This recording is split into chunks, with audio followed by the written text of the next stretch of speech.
Yan, dito tayo muli mga kababayan sa may Manila Bay Reclamation Project. Update ulit tayo dito. Yan, meron dito tayong barko. Yan, sa tapat mismo natin, nagbubuhos ng buhangin.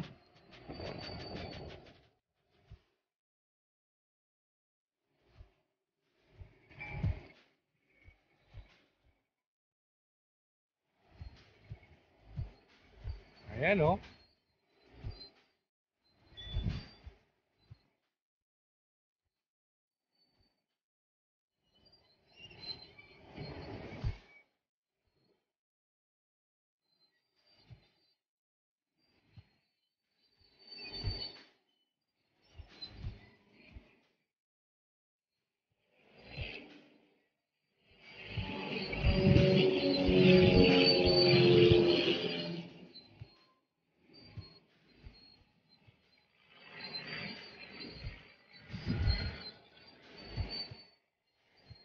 Yan, bukod dito. Yan, pinapatag na yung mga buhangin dito. Yan, mga bulldozer. Ilan silang bulldozer? Ang dami ah. Umabot ng ng 5 bulldozer.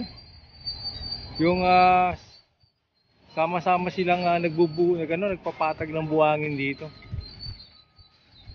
At yun nga, may isang barko tayo nakikita rin doon sa may bandang unahan, no?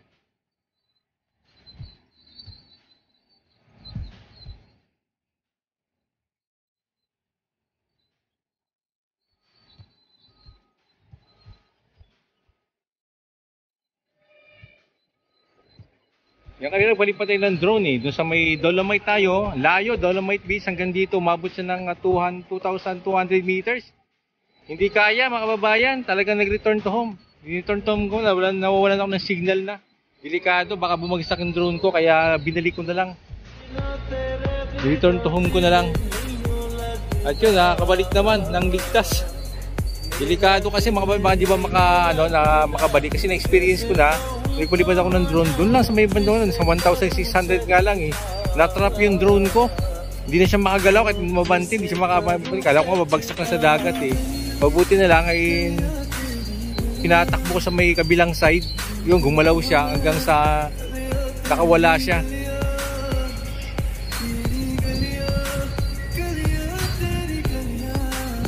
Yan, dito na po no. Dito na po kalawak yung nakita ng tambak ng buhangin dito.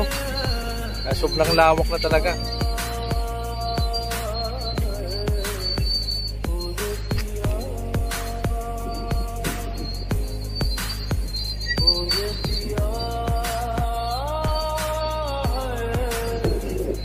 Yan dito, patag na rin dito.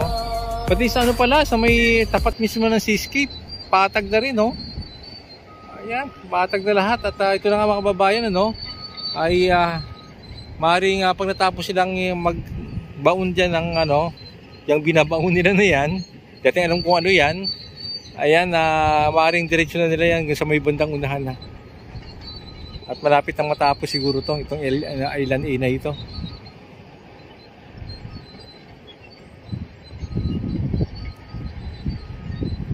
Ayan